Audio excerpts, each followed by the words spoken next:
বৌদি, অনেক রান্না বান্না করেছো, আজকে চলো আমি আর তুমি শপিং করতে যাই। সামনে আমার বিয়ে আছে, তাই আমার কয়েকটা ভালো ভালো শাড়ি দরকার। তোমার শাড়ির চয়েস কিন্তু খুব ভালো, তাই তুমি আমাকে শাড়ি চয়েস করে দেবে, তারপর তোমার জন্য কয়েকটা শাড়ি কিনে নেব। না না, আমার শাড়ির দরকার নেই, তাছাড়া আমার এখন অনেক কাজ আছে। একটু পরে ঋতু কলেজ থেকে ফিরবে, ওকে খেতে দিতে হবে, তারপর রান্না বান্নাও তো বাকি আছে। তাই তুমি যাও, আমি পরে শপিং করতে যাব। তাহলে তুমি আমার সাথে যাবে না বলছো? কিন্তু আমার তো কোনো শাড়ি পছন্দই হবে না, তখন আমি কি করব?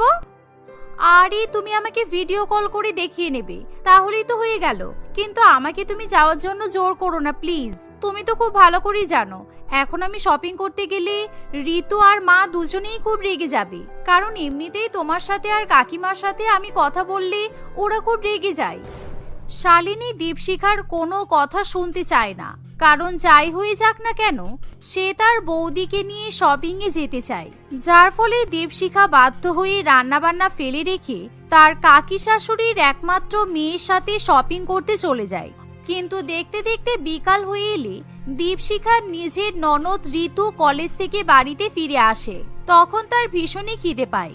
সে ঘরে গিয়ে নিজের মাকে ফোন করে। মা, খুব খিদে পেয়ে গেছে, তুমি বৌদিকে বলো আমার খাবারটা ঘরে দিয়ে যেতে। কখন থেকে বৌদিকে ডাকছি, কিন্তু বৌদি কোনো সাড়াই দিচ্ছে না, কোথায় গেল বলো তো? ঠিক আছে, তুই বস, আমি এখনই বৌমাকে বলছি তোকে গরম গরম খাবার দিয়ে আসবে। সত্যি বৌমার মন যে কোথায় থাকে কি জানি।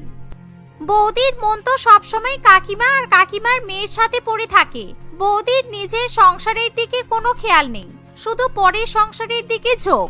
কাকিমার শালিনীও হয়েছে তেমন, বাড়িতে একটা বউকে নিয়ে টানাটানি করে। নিজেদের যখন ছেলে নেই, মেয়ে হয়েছে, তাহলে মেয়ের বিয়ে দিয়ে জামাইকে নিয়ে টানাটানি করুক না। আমাদের দাদার বউটাকে নিয়ে এত নাচানাচি করার কি মানে হয়? মেয়ের কথা শুনে কমলা দেবী ফোন রেখে দেয় এবং রান্নাঘরে বৌমাকে ডাকতে যায়। কিন্তু সে দেখে যে রান্নাঘরে সমস্ত কিছু ছড়ানো ছিটানো অবস্থায় পড়ে আছে, বৌমাও বাড়িতে নেই। কমলা দেবী বারে বারে বৌমাকে ফোন করলেও তার সাথে কিছুতেই যোগাযোগ করতে পারে না, কারণ শপিং মলে মোবাইল ফোনের নেটওয়ার্ক থাকে না। যার ফলে কমলা দেবী এবং ঋতু দুজনেই খুবই রেগে যায়। সন্ধ্যাবেলা যখন দীপশিখা এবং শালিনী শপিং করে বাড়িতে ফিরে আসে, তখন তোমার কি ব্যাপার? তুমি দাঁত কেলিয়ে বাড়িতে ফিরে আসছো? এদিকে আমার মেয়ে বিকেলবেলা কলেজ থেকে এসে না খেয়ে বসে আছে, ওকে খেতে দেবে না? আর তুমি আমার পারমিশন ছাড়া শালিনীর সাথে কোথায় গিয়েছিলে?